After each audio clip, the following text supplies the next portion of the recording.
O Evangelho segundo Lucas. É um dos relatos mais antigos da vida de Jesus e, na verdade, é a primeira parte de uma coleção de 2 volumes, Lucas e Atos.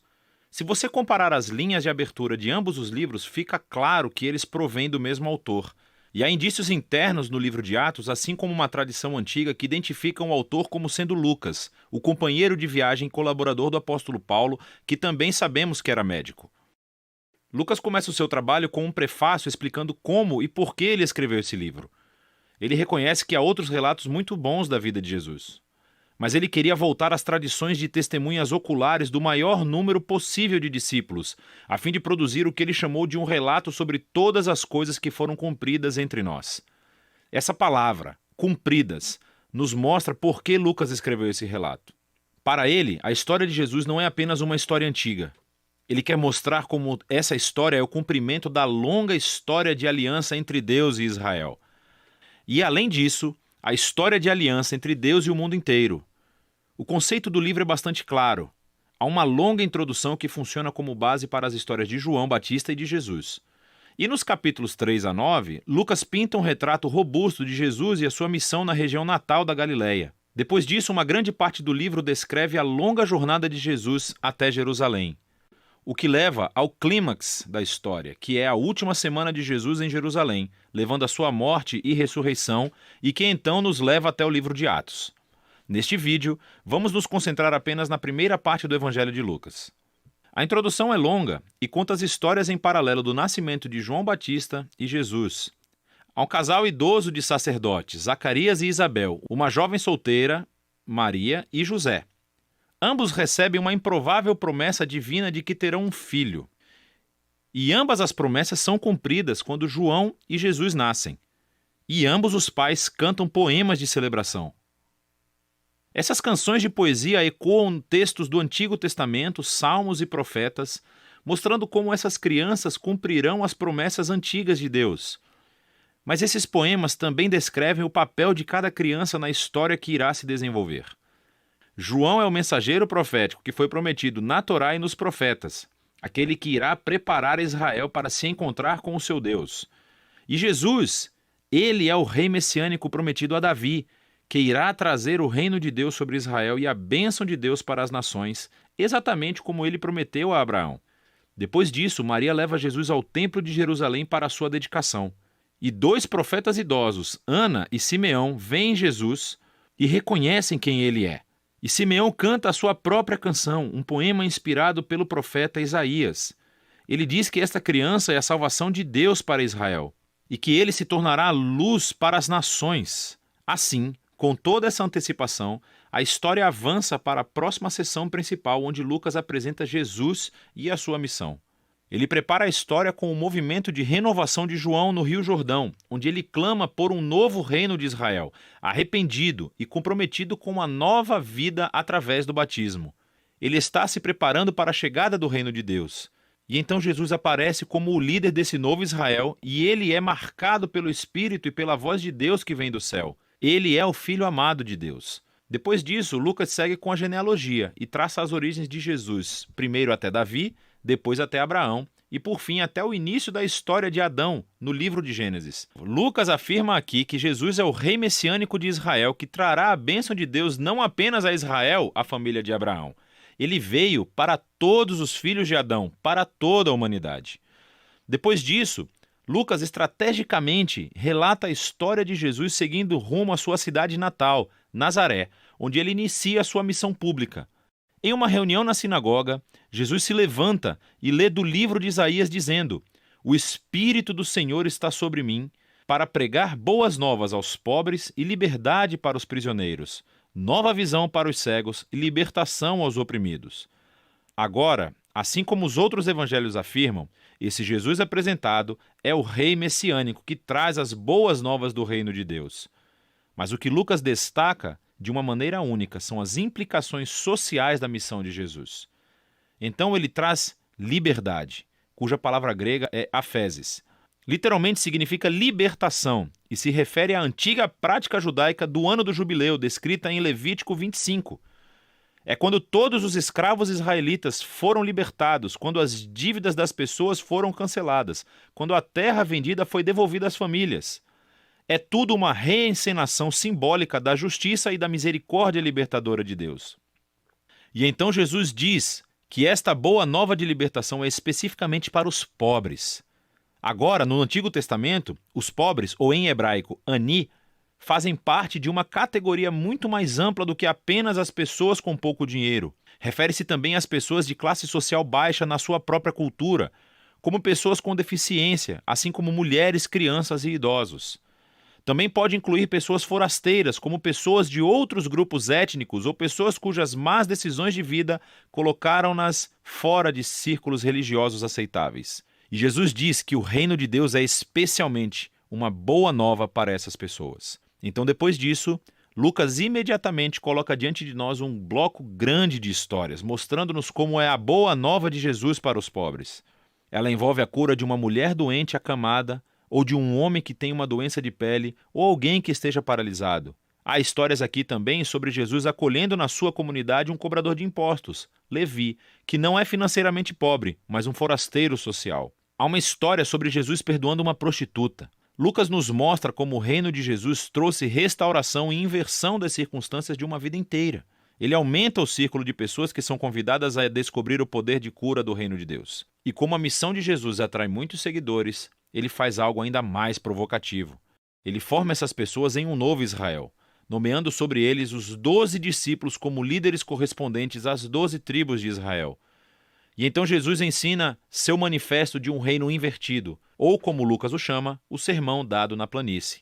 Ele diz que o amor de Deus pelo forasteiro e pelo pobre significa que o seu reino traz uma inversão em todos os nossos sistemas de valores. Ele está aqui para formar um novo povo alternativo de Deus que responderá ao convite de Jesus praticando uma generosidade radical de serviço aos pobres. Pessoas que vão liderar através do serviço de uma vida de paz e perdão. Pessoas que têm uma devoção sincera, profunda, mas que rejeitam a hipocrisia religiosa. A visão radical de Jesus reivindica a autoridade divina. Ela começa a gerar resistência e controvérsia, especialmente entre os líderes religiosos de Israel. A maneira como ele alcança as pessoas questionáveis é uma ameaça às tradições religiosas e ao senso de estabilidade social. E então eles começam a acusar Jesus de blasfêmia contra Deus, de ser um bêbado e de se misturar com os pecadores.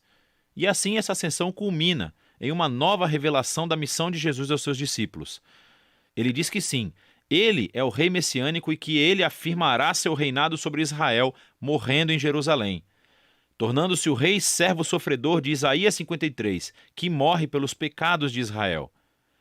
E então essa ideia chocante é explorada na próxima história, quando Jesus sobe a uma montanha com 3 de seus discípulos e de repente é transformado diante deles.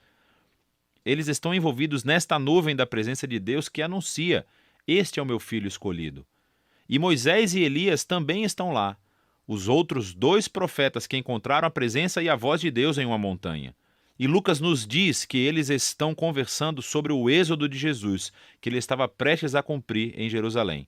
Essa palavra grega, êxodo, é uma referência clara à história do êxodo. Lucas retrata Jesus aqui como um novo Moisés, que levará seu recém-formado Israel à liberdade e à libertação da tirania do pecado e do mal em todas as suas formas, pessoal, espiritual e social. E isso nos leva para a segunda metade do livro. Mas, por enquanto, essa é a primeira metade do Evangelho de Lucas. O Evangelho segundo Lucas. No primeiro vídeo, exploramos o relato que Lucas pintou de João Batista e Jesus como o cumprimento da história de Israel e das promessas de Deus contadas nas Escrituras do Antigo Testamento. Nós vimos como Jesus começou a sua missão e trouxe as boas novas do reino de Deus aos pobres de Israel, às pessoas de baixo status social e às pessoas forasteiras. E Jesus ensinou que o seu reino é um reino invertido. É uma inversão de todos os nossos valores sociais comuns. Essa sessão culminou com Lucas nos mostrando como Jesus era um novo Moisés, que estava prestes a trazer um novo êxodo através da sua morte em Jerusalém. E assim chegamos à parte central do livro, onde Jesus leva seu recém-formado Israel a uma jornada até Jerusalém. Essa parte do livro consiste principalmente do ensino de Jesus através de parábolas, que é dado na estrada para várias pessoas que ele encontra, principalmente aqueles que fazem parte do seu crescente grupo de discípulos. E dessa maneira, Lucas descreve o ato de seguir Jesus como sendo uma jornada. É algo que você faz à medida que aprende a caminhar na vida. Então, primeiro, Jesus convida os seus discípulos para fazer parte da sua missão, enviando um grupo para ir antes dele, anunciando o reino de Deus. Então, ser um discípulo, desde o início, significava participar da missão do reino de Jesus, tornando-a sua. E quando os discípulos de Jesus retornam, ele começa a ensiná-los sobre a oração, sobre confiar na providência de Deus. E, na verdade, são nesses capítulos de Lucas que Jesus fala mais sobre dinheiro, posses materiais e generosidade do que em qualquer outro lugar dos seus ensinamentos. Se seguir Jesus é verdadeiramente uma jornada de vida, deve produzir em nós essa mentalidade minimalista, criando uma liberdade de posses materiais e permitindo uma generosidade radical. Outro tema importante nesses capítulos é a missão contínua de Jesus aos pobres. Então, enquanto viaja, ele continua formando seu novo Israel e encontra todas essas pessoas que estão doentes ou cegas. Ele se encontra com samaritanos, que são inimigos do povo judeu, e notoriamente Zaqueu, um homem que é judeu, mas que lidera a cobrança de impostos para os romanos. Todos esses forasteiros sociais encontram Jesus e são transformados por esse encontro. E assim, eles se juntam à comunidade do reino, que Jesus descreve como uma grande festa de banquetes. Ele está aqui para buscar e salvar quem está perdido, e celebra quando as pessoas descobrem a misericórdia de Deus. Mas nem todo mundo na festa está feliz. Lucas inclui várias histórias de Jesus em banquetes com os líderes de Israel. E todos estes se transformam em debates quentes, nos quais Jesus confronta o orgulho e a hipocrisia dos líderes. E assim, esse contraste de banquetes é demonstrado de uma forma memorável na parábola de Jesus sobre o filho pródigo. Assim, um pai teve 2 filhos e um deles, sendo tolo, fugiu e desperdiçou sua herança. Mas ele acaba por voltar, arrependido. E seu pai o perdoa e faz uma grande festa para celebrar o seu filho que estava perdido, mas foi achado. Porém, o irmão mais velho, que nunca deixou o seu pai, está com raiva e se ressente da generosidade do seu pai para com esse filho indigno. Nessa parábola famosa, Jesus explica toda a missão do seu reino para esses líderes. As suas festas representam a alegria de Deus em receber todo tipo de pessoa na sua família. O único requisito para entrar é humildade e arrependimento. E isso destaca a tragédia que existe entre os líderes de Israel, que rejeitam Jesus e sua comunidade do reino invertido. E isso aumenta a resistência que eles já tinham a Jesus. E, finalmente, ele chega a Jerusalém para a Páscoa. Quando se aproxima da cidade, ele começa a chorar. Os seus discípulos o saúdam como rei messiânico, mas os líderes de Israel o estão rejeitando. E ele sabe que a rejeição ao seu reino de paz colocará Israel em um caminho de resistência e rebelião contra o Império Romano. E isso trará a queda da cidade. E é essa destruição de Jerusalém que Jesus simbolicamente encena quando ele entra tempestivamente no templo e acaba com os vendedores de animais. Ele interrompe o sistema de sacrifícios. Ele diz que este local de culto se tornou um covil de rebeldes e será destruído. Agora, esse ato, naturalmente, gera toda uma série de debates entre Jesus e os líderes de Israel, todos levando à predição de Jesus de que os exércitos romanos um dia cercarão a cidade. Irá destruí-la, assim como o templo, e no espaço de uma geração. Com isso, Jesus se retira com seus discípulos para celebrar a refeição da Páscoa. É a refeição simbólica anual sobre a libertação de Israel da escravidão através da morte do Cordeiro. E assim, Jesus transforma o pão e o vinho da refeição em novos símbolos sobre esse novo êxodo. O seu corpo ferido e o seu sangue derramado trará libertação para o Israel renovado de Jesus. Depois da refeição, Jesus é preso e examinado perante os líderes judeus e depois levado a julgamento como alguém que afirma ser rei. E Lucas enfatiza a inocência de Jesus. Pilatos, o governador romano, afirma que Jesus é inocente 3 vezes antes de ceder. Mesmo Herodes, o governador da Galileia, não encontra nada para acusar Jesus. Mas os líderes finalmente obrigam Pilatos a crucificá-lo e ele assim o faz. Mas mesmo em sua morte dolorosa, Jesus incorpora o amor e a misericórdia de Deus que ele tanto ensinou. Ele oferece o perdão de Deus aos soldados quando eles o crucificam. E quando um dos criminosos executados ao lado de Jesus percebe quem ele realmente é, ele diz: "Lembre-se de mim quando entrar no seu reino." E as últimas palavras de Jesus são uma oferta de esperança para um criminoso humilhado. "Hoje você estará comigo no paraíso." E assim, com esse último ato de generosidade e bondade, Jesus morre. Seu corpo é colocado em um túmulo. E no primeiro dia da semana, alguns dos discípulos de Jesus vêm ao túmulo e o encontram vazio. E há duas figuras angelicais dizendo que Jesus está vivo, que ele ressuscitou dos mortos. E eles vão embora surpreendidos.